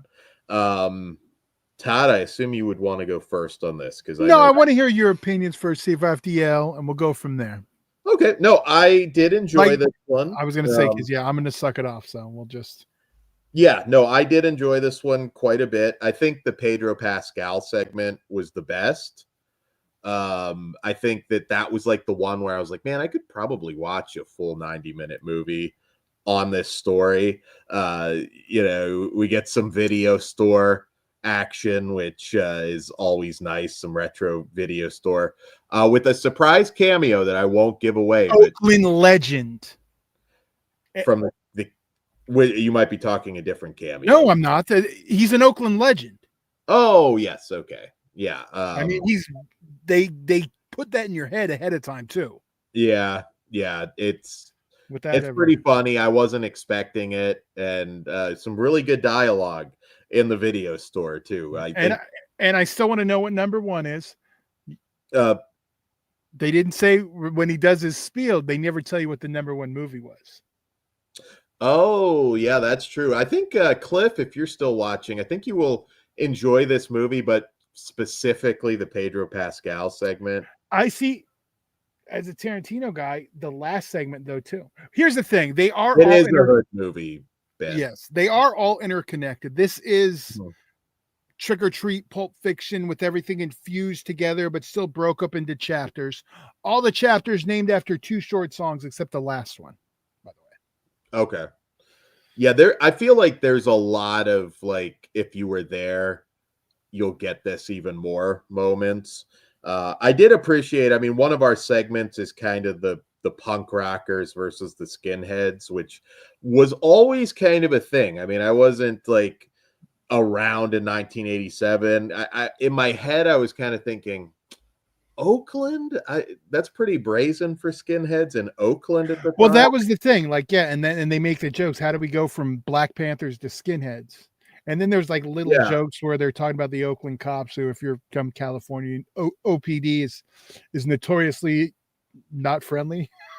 They're known to Yeah, I was like watching that segment and I was like, well, maybe they were awfully brazen, and I feel like that might have been a death sentence in Oakland, at least the Oakland that I know. But 1987, I obviously wasn't old enough.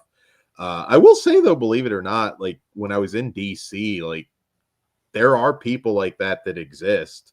You wouldn't think so in DC, but there are skinheads there, strangely enough. So, but I enjoyed that segment quite a bit.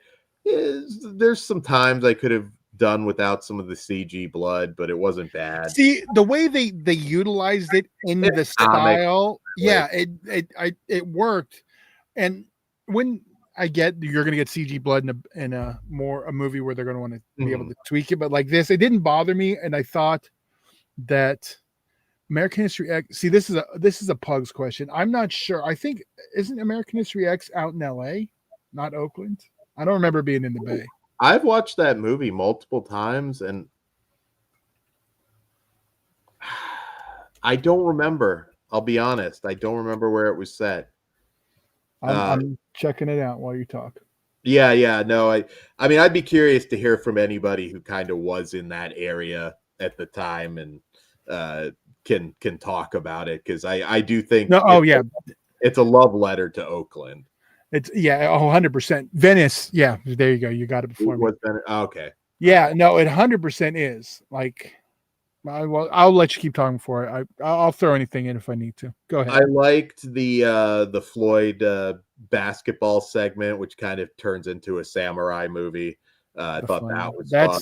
You'll see the Tarantino influence in that one for sure. Yeah, the Tarantino influence in this movie is pretty strong, and I think everything kind of connected perfect. Like, like I loved it because, and I know Pugs was unable to see it, and I told him, "You're fucking up if you're not." When he finally does, I know, because he has some people are over zombies. He's over anthologies. I think the way that they're doing it, I think he'll be good with it. Yeah, they're all kind of, they all become one story. Yeah, they're building into like that's why I use like Trick or Treat or Pulp Fiction. That everything does come together to create the story. Yeah. I like the recurring Lost Boys gag. I thought that was It's funny because, spoiler, we have a Fright Night show coming up, and we were having that discussion, the exact discussion our buddy Chris brought up. Why didn't he fucking warn him? Yeah, the grandpa not warn him. And we get our first two segments, we kind of go back to the same spot. I was curious if we were going to keep that as a through line while I was watching, like if we were going to continue like seeing different people. It worked for the first two. I will say, second segment, don't fight the feeling. As soon as they said danger zone and it was enticing Barbie, I fucking popped. So that is the real group on this. Well, it's not the actual group, like, but they are portraying like that is real, like that song. I remember Danger Zone for sure. I remember. I think my brother had one of the CDs, I want to say. Well, so they're featured on the song. There's not a streaming date, but it can't come soon enough. But I don't know if they had a solo actual album, because that song at the end isn't real. But yeah, so like I was okay, we're like getting really into Oakland stuff. And I wish I would have grabbed the Pooh Man CD, but the fact that Short is like introduced eating pussy is funny, because there was a whole thing where they talk shit on Pooh Man, because on the cover it's literally him eating pussy, and there's a diss track where like eating pussies on the record and shit. That shit ain't what's happening. Because back then, I don't know, for some reason it wasn't cool to eat pussy, but so I thought it was funny that. Were you eating pussy in the 80s? Comment below. It's okay to admit it now. Back then it was a weird thing. Really? So there was hate just for there's actually a whole argument on the internet now about this shit too. Like it's beta behavior, which is fucking bullshit. Because if you're doing it right, you're in control. Anyway, I just thought it was funny because if you know hip hop and you are, especially the Bay, that's really a funny little reference. Yeah, there were a lot, like I said, certain things that might have gone over my head. Sure but there's a lot of the rap stuff. Yeah. But I did feel like I was there, like through the movie, so I did enjoy that. And Crack Rock mentions that I guess the punk rocker skinhead brawl is based on something that actually happened in Berkeley. Yeah, there's a lot of stuff that's in here that is true. Like the Too Short stuff is a little like, they didn't. Yeah, that was a worked song, but the WrestleMania drop though, when she says the WrestleMania line, I was like, 87. It wasn't really pop culture. Like it wasn't. Yeah. I think she should have said WWF, not WrestleMania. That's just me. That's a little thing. Like, period wise, WrestleMania wasn't WrestleMania yet. They were only up to 3. I think they did a fairly. It's hard sometimes, even when you have a budget, to make modern people look like they were back then.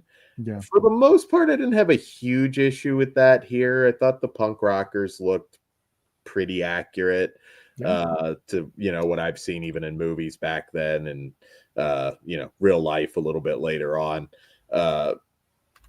I did. I had a lot of fun with it. I really would have liked to have seen, that Pedro Pascal story expanded, because I thought that was really good. Maybe the best cameo of the year, extended cameo in the video store. I wasn't expecting it. I was like, wow.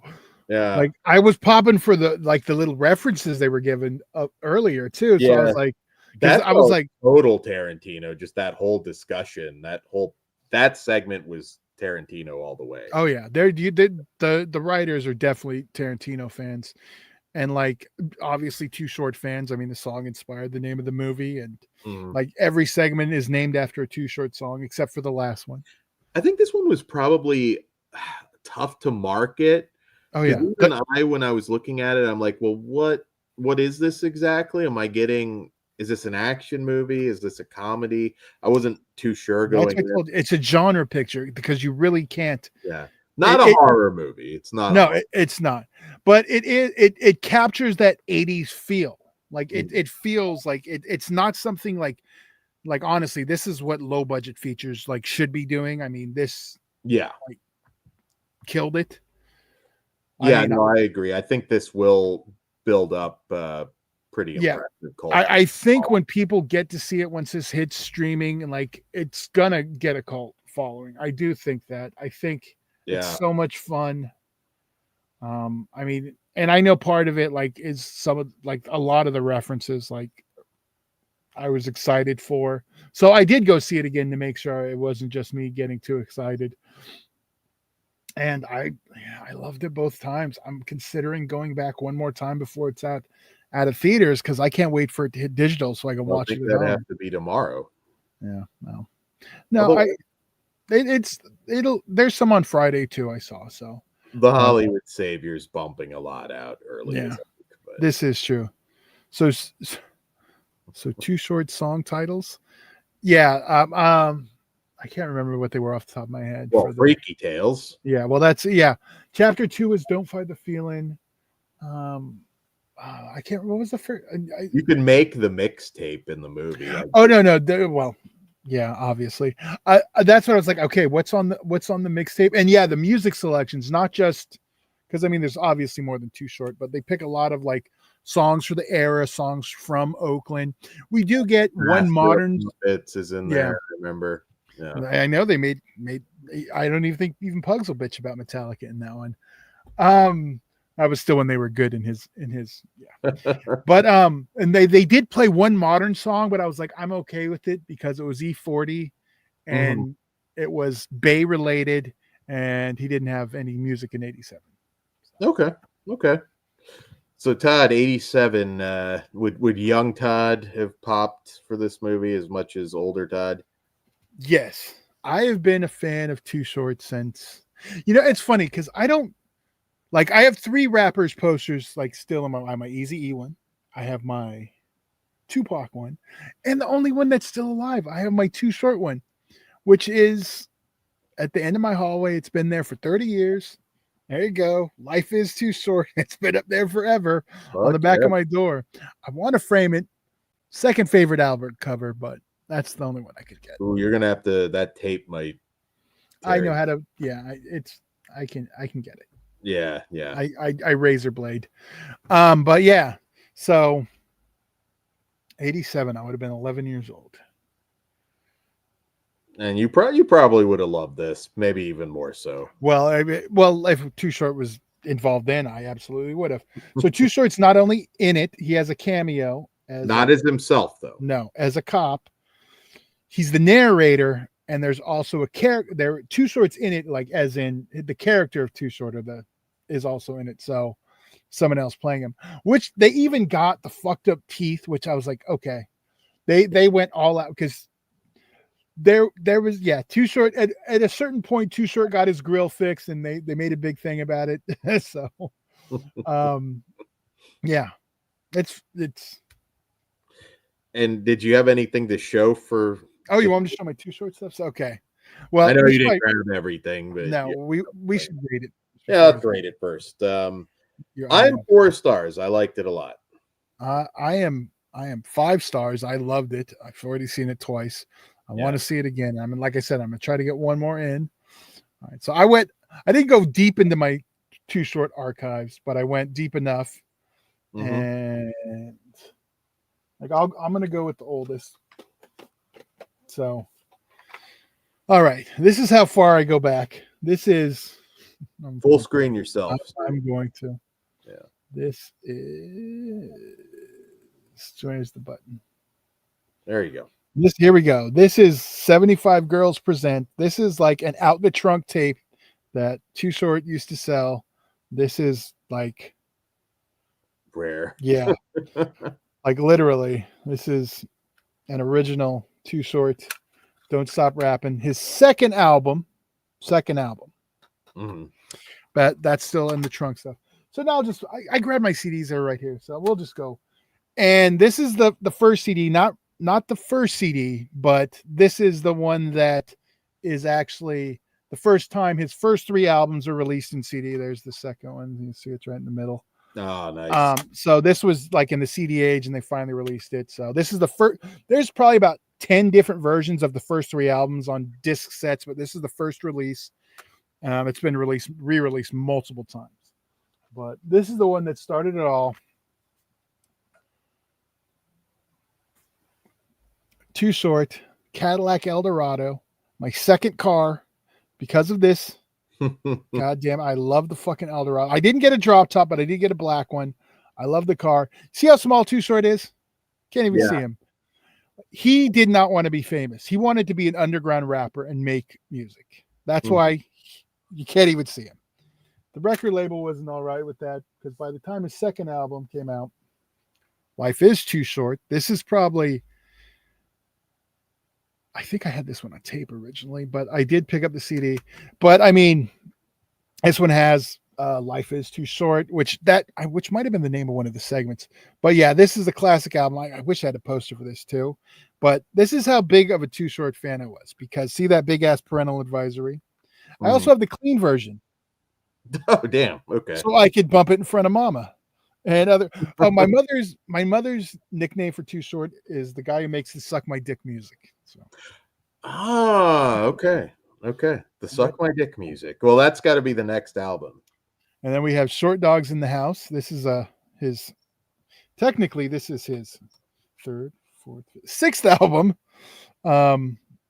Yeah, I actually have the clean version of this too, which isn't here, which is pretty hilarious because on the song, I think it's not a bitch is a bitch.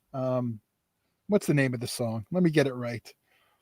Hayden has a question there for you. Right, I'll answer 1 second. Ain't nothing but a word to me with Ice Cube, where every other word is bitch. So on the clean version, it literally just bleeps it out. So the whole song is bleeps. It's pretty funny. But yeah, so there's that. And I have that CD somewhere else, and I don't know where it is, but here's the explicit one. So Too Short is still underground. Am I wrong? I've never heard of him until he collabed with Wiz Khalifa for the first time in the 2010s, I believe. No, Too Short. This is his first mainstream album. This is probably like when he was Too Short and became like bigger. No, he went mainstream, but he's kind of back underground. Not technically underground, but he's an independent artist again. When you got into the 2000s, there was kind of cool. Well, I'll do it. But then, like I showed the poster earlier, we have this one. Too Short, Shorty the Pimp. Okay. The clean version. I think I sold one of those on eBay, actually. Oh, yes, and this is the poster I have also. So yeah, this one's got Stepdaddy. Great song. I recommend it. Also has Hoochie. What's the In the Trunk's a great one. Yeah, 31. You're at it. Okay, that's okay. Okay, now this is my favorite Too Short album of all time. And I can't find the clean version, but I have that one too. All right, Get In Where You Fit In, 94. This was the soundtrack. I'm a Player, Way Too Real, Just Another Day, Money in the Ghetto. This one I still bump. And Get In Where You Fit In's great. You can see the CD, the case is cracked, but I haven't replaced it because I got the original sticker on it. But no, this is one of my favorite CDs. Like this one, This one, and it's cool on this because on the clean version that with the alternate lyrics, it's like some have alternate verses. So like as a collector, that's why I definitely kept getting these. And this, see, another 95. I talk about 95 a lot. This is my second favorite Too Short album, Cocktails, which has probably my favorite video ever, Cocktails. Top down's awesome. There's a video. Dan, you'll like the video. It's full of titties. So like exposed titties, not just titties, like all Too Short. But this is the era where it's like hyper more. I think that sexuality is like the singles, like Cocktails was a single. Before that, there was stuff like The Ghetto and more of his, less like about banging hoes. I mean, obviously Freaky Tales is about that, but yeah. So this one, I could have pulled out all my promo stuff. I got the poster for this one. I got a magazine. I got a VHS tape. I didn't pull out any of my VHS tapes because I have this one. I think this has to be a video soon. Yeah, right. Once I get all my Too Short together, I will. But because I have vinyls and stuff. But yeah, Cocktails, that's one of my favorites. Let me get into later stuff. I got a single for Pay Styles. I also have this one on vinyl. That's just one of the singles on CD. This was a big album, which I also have clean and dirty of this, but I don't know where my clean one is. Getting It. This was his 10th album, his retirement album. Getting It's probably one of the most popular Too Short songs. It plays a lot. Buy You Some, that was a good one too. But this is another album, 96. Great. His retirement album, but that didn't last long. Because then we have Too Short, Can't Stay Away. We have what single's this? Invasion of the Flat Booty Bitches. That's a good single. We got more Freaky Tales. Nice. What else? What's this one? You Nasty. And She Know. There we go. Too Short with some Too Short women. What else we got? Definitely ate the pussy. Two Bitches and Pimp Shit. Great single. Here we go. This is a promotional single I got. Too Short, Don't Stop Rapping. Featuring nice. 8Ball and MJG. Yeah, I see it's just a sticker on it. Hayden, you got some catching up to do. So yeah. That's a rare one. And see, I don't know where the Dangerous Crew is. That's like a compilation one, but here's another one. Too Short, Nationwide. This is when he left Jive. This is before he left Jive, but this is a compilation he did off of Jive, I believe. No, this one's still Jive. But 2-disc set, some good songs on there. And here we go. Too Short, You Nasty. This is the clean one. I don't know where the dirty one is. Like I said, my shit's a mess. But there we go. And the last CD I have, but not his last CD, is which one's it? Married to the Game. Okay. But he's got multiple ones after that. There's the Pimp Tape. The last Jive CD I really like. There's some good songs on there. I definitely think check them out. But also, I did grab these. I didn't find the tape. The tapes are somewhere because I have like Short Dog Live and some other ones. But this is the DVD of Shorty the Pimp at the Players Ball. So this was like probably my introduction to the Players Ball, what it was and stuff. Like I said, this same one's on tape. So that's when I got when I was, in my teens. So, but yeah. And one of my favorite video collections, Short Dog Born to Mac, Most Dangerous Videos. It's got 16 music videos, including Top Down with all the titties, Dan. There you go. But yeah, I'm a big Too Short fan.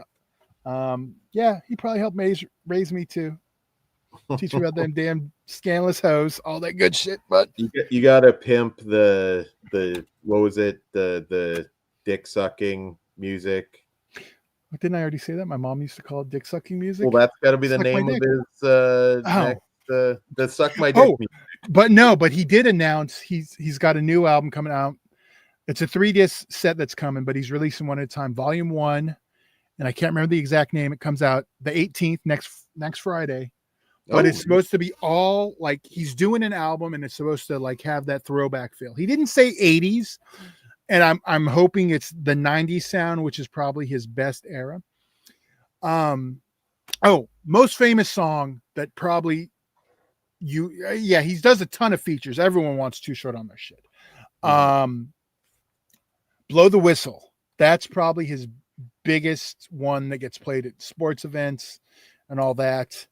And like you can't go to the club, or you used to not be able to go to the club and not hear that one, at least in the hip hop clubs. Blow the Whistle was always one because everyone gets to yell bitch, and who doesn't love to yell bitch? So there we go. That's Too Short. There we go. That's nice history of Too Short. And that one I'm sure is insanely valuable. But yeah, you can see he's like a child. Yeah. Now he's an old man. Yes. You're lucky that you never sold that.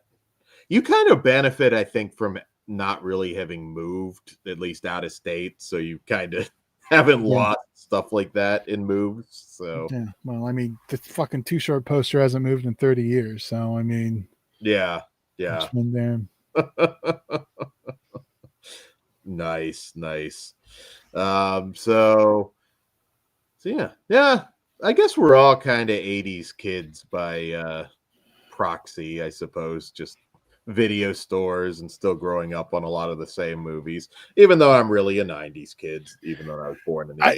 It's funny because I don't have that like, ooh, I miss the 80s at all. 90s, yeah, 100%. Like, but there's a difference. You came of age still kind of more in the 90s. Yeah, so. I was there for all the 80s, but like I hit my teenage years and like did all the fun shit in the 90s. I think when you start getting, I hate to bring it back to this, but yeah, when you start getting late, it kind of is what, like, you're going to be very nostalgic for that period, those first few years of that, I think. So, I know I'm biased when I say it's the last great decade, but I mean, it is. And I pinpointed what it is.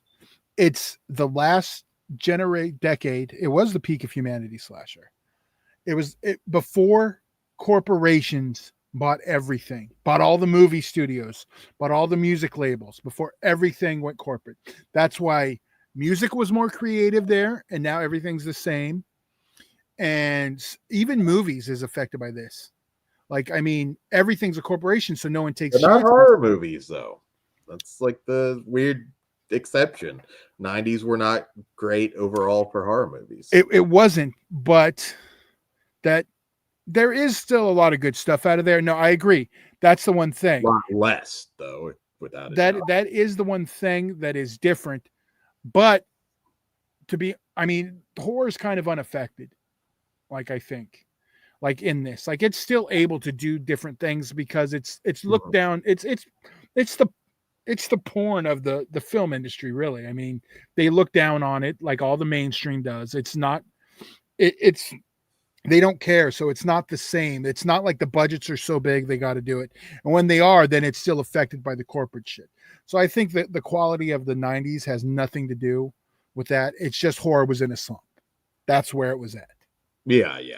And when it came out of it, it was in the 90s, and it was something that I don't think they would have given a chance to do now.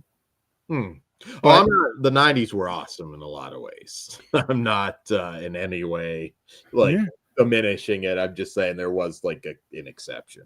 No more Bush in the 90s except George. Barbara, she probably shaved the bush. I don't know. Maybe. Oh, well, speaking of which, if you go back to Life is Too Short, there is a great part where Too Short talks about Barbara Bush, or no, it's Nancy. Sorry, wrong one. Well, it's political, so we'll go. It's Nancy Reagan sucking dick like corn on a cob. Which actually, if you know about Hollywood, there is a lot of stories about Nancy Reagan being a good dick sucker and a whore. And I've not heard the Nancy Reagan dick sucking stories. She doesn't seem like much of a dick sucker. There was like a thing, like she was a Hollywood party girl. Like she was getting fucking stuffed. So, okay. What kind of D did Nancy Reagan get? I don't know I don't know the name, the list, Dan. I don't. There are some random hookups. Oh fuck, there's one that I find hilarious. Oh god damn it. Flava Flav.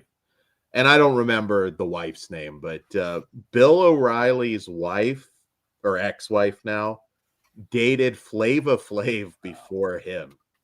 That is like the most random fucking shit I've ever heard. Sometimes I'll go down these rabbit holes, like who hooked up with who, and that's like one. I'm like, really? And I think like right before it too, which is like that's a shift from Flava Flav to Bill O'Reilly. No, yeah, that so is. Who did Nancy Reagan fuck now, or who's rumored? No, I don't know the story. I've just heard that she was passed around through Hollywood. Okay, well, I guess it makes sense. We're looking at the older version. We maybe outside the Ho years. Yeah, say no to drugs, but not dick, I guess. I don't know. She gave us the DARE program, which taught us all how cool drugs were. So yeah, I didn't know what getting high would do till they brought all the drugs to the school. Like, here's what you do: you smoke this, and you feel really well. That sounds fun. Although you could go too far and be sucking dick like Nancy Reagan, though. Well, I mean, like corn on the cob. Todd, RetroCrypt. There you go.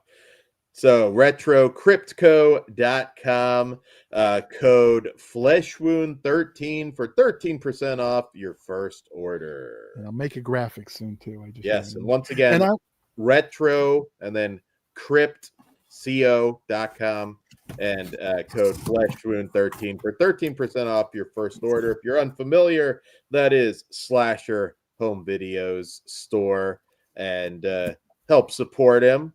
And he sent a package with some goodies I didn't have. I was really thrilled. Here, let me make it full screen. Yes. All right, where's full screen? I think it's this one. There we go. Ooh, he sent me this very cool Toxic Crusaders pin. Nice, very cool. Very cool. And I have the air freshener, but I don't have the pin, so I'm super excited. Thank you, sir. The I Love the Monster Hero pin. Very, very cool. Are you opening these pins, or are you? Don't make me decide on air, Dan. Okay. I don't know. They look cool on my hat or on my cut. I got stuff. All right, and then cool sticker. Very nice. I'm gonna put this on my merchandise gimmick, so it'll go with me to wrestling. Sweet. And sent me a shirt. I haven't opened it yet, so I figured I'd wait. Open it up so everyone know what it is. All right, here we go. I do. Thank you, Slasher. Very cool. And a Retro Crypt shirt. Let's check this out. Oh, very cool. Nice. Cool logo. I have one of those too. Very cool. Well, thank you. Yeah, definitely check them out. You got the website. You get 13% off if you use our code. So. And then if you buy now, that will go to support the Purple Chongo budget for Full Moon, where I'll slash Dan, together. I do have one more surprise. Kruger ditched out before it did, and Pugs wouldn't want to see it because of what it is. Ooh. But Dan, did you get the Hollywood Savior action figure, Todd? No, but how about the Toxic Avenger teaser trailer? Oh, okay. It's really just a clip, but whatever. Let's show it. Trauma posted this today. Very, very cool. Let me just pull it up. Here we go. Let's check it. Welcome to Miss Me, fun new buy, same great grub. We stop your box. Tuna taco, wet burrito. Come try our ultimate sandwich. The big cock.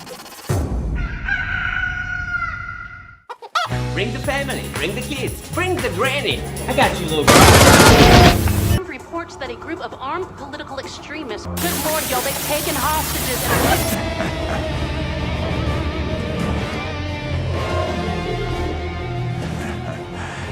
Nobody special. Just some dude with a mop!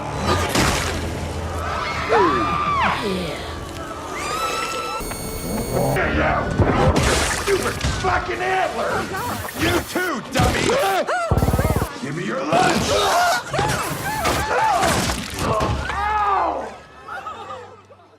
Toxic Avenger coming soon. Can't wait for the real trailer so I can just watch it on a loop. It's not really a trailer, it's more of a clip, but it's Troma shared it today. Fuck yeah. Hayden, Toxic Avenger. If you haven't watched the old ones, do so before that comes out. Definitely. I'm probably watch them all again. And I'll check out our Toxic Avenger show on the channel. Yeah. So Todd, check out our Toxic Avenger Troma shows. We got everything. Hell yeah. Oh, well, Hayden, go back and watch all of the Toxic Avenger movies. At the very least, you got to watch the first one. I say watch all 4, but I get the 3. You're like, fuck this. I think Hayden's going to want to watch all 4. But okay, no. Who's the one who doesn't like? That is Orc. That's Orc. Okay, Orc. Orc does not like Troma. He is not a Troma fanatic. So we got a busy couple weeks coming up. Of course, I'll be at Full Moon, but we also have a Fright Night show. We've got a ton of theatricals. So might have a couple. I know we've got a Friday show at some point, but I think we're still Wednesday as of next week, right? Next week we're Wednesday. We'll still have a Friday. Yeah, Big Crack Rock says you could just do 1 and 4. Those are really the main ones. But a lot of people like 2. I'm 2 and 3 are more cartoony. Like I do enjoy 2, and 2 was my favorite at one point. I think Hayden will enjoy the vibe of 2. It's the problem. You have to watch 3 if you watch 2, and I think 3 kind of. Yeah, I guess at that point you're not going to skip 3. Yeah, because it's the second half of the story. Yeah, so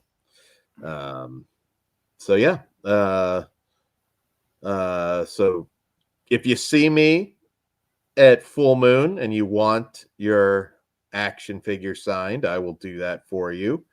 And I feel like I'm going to be signing a couple of those. Come say hi if you see us there. Well, there'll be a lot of podcasters around there at the time. I'm with Slash on this. You can't be skipping Toxie movies. See, I was saying, like, I was thinking Orc who hates him, and that's why I was like, just do 1 and 4. I don't know that Orc hates Troma though for the Toxic Avenger. I think Orc got burned a few times back in the day. I think even you'd admit there's not everything Troma puts out is gold, and I just think he went astray and he needs to rediscover Troma. Yeah, just get the box set. I agree. The 4Ks look great. Yeah. I need to get that 4K set. I'm just like, I don't know if I'm getting the corrected. No, it's been corrected at this point. So anywhere I get it from, I'm good. I wouldn't see why not at this point. Okay. Yeah. I still have to get the 4K set. But yeah, so we got that. Check the Fright Night show if you're a Fright Night fan with our special guest. That'll be 2 weeks from today. 2 weeks from today. Okay. Sweet. And on that note, I do have a new Twitter at I don't know if capitals really matter, but capital FWF features Dan. I'm sure you'll figure it out there. So if I was following you on Twitter or you were following me, follow me again on Twitter. The Flesh Wound Radio one's still the same. I guess we should pimp that a little more often. Or on X or whatever they're calling it now. I can't keep track, Todd. I feel all like of our socials are at the end, or you can click them in the link too. We have them all there. They're clickable. There's also a PayPal link if you ever want to be generous and throw us some money too. There you go. We never pimp that, but it's there. Yeah. It is. I just got one Twitter. Yeah, but I do want Twitter than Flesh Wound. I do want to talk about this real quick before we go. Pugs brought it up early. This Sunday, Crimson Crown Wrestling presents Crimson Kingdom 2. It'll be on ITV. If you're in LA, definitely come out and see us. Me and Pugs will be there. Maybe Kruger. You never know.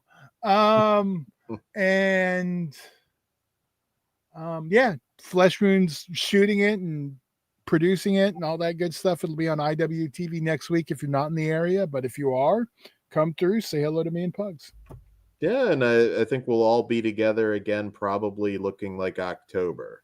But some big shit. I think we're going to Vegas. We're still figuring it all out.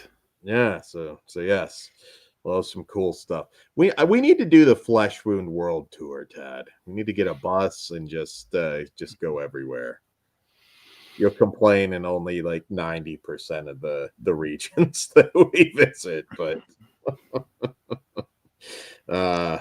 don't bring up hot tubs, Hayden. I got just the hot tub. Caesar's gonna bang udders. It'll be all worth it. Oh, no one understands that. No one understands that. Yes. That is one adult feature I'm not quite sure that I'd want to watch. I don't know. I think that would be the one, like, that's the line. But I'm just kidding. He should. So on that note, guys, I guess we'll get off here. But wait. Yeah. Slash is pointing something out. I'll throw that out. Nope. Troma Now is free the first month. You can binge them before if money's tight. Yeah, and it's only $5 a month. I mean, I own like 99% of the catalog, but there's some stuff not on physical. So yeah. And they have a lot of like other stuff too.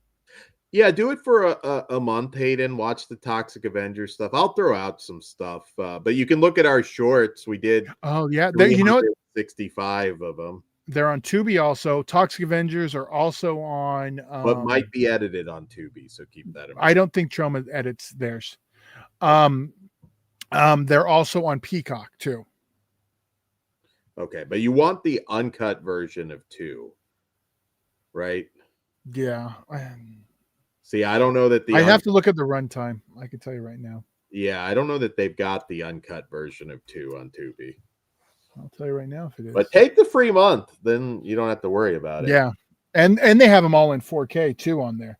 They also have some stuff not on physical there on 4K. Yeah, you'll get Hayden. There's probably a lot of shit you haven't seen. Blood-sucking freaks for sure. Which you always say isn't an in-house production. It is. I thought that is no. It they came in at the end and paid, then finished. They are 100. Okay. That is 100% a Troma movie. Lloyd paid while it is 100%. Yeah, fair enough. I guess you have to count it. Yeah, it is an in-house. So just like Father's Day is in-house, Dead Dude's in the house. That is a good one. Yeah. Let me tell you right now. Toxic Avenger 2. What's the runtime? 148. It's uncut. On Tubi, it's uncut. Yeah. Okay. Sweet. Well, there you go, Hayden. But it's also on Peacock if you want to watch it without commercials. If you have Peacock, but again, does Amazon have a Troma subscription? I don't think they do. I know they have the Full Moon one. Yeah, I don't think they do. But you can get a month free and if you sign up and try the Troma Now app, which, like I said, I still do. Sweet. All right, guys. Also, patreon.com/fleshwoundfeatures. All starts at just $1, and we don't do super chat. So become a patron. There's a lot of cool, uncensored, exclusive to the Patreon stuff, and we give you a lot for your money. PayPal too. There you go. If you wanna support us, hit us up there. On that note, good night. Money's on the dresser.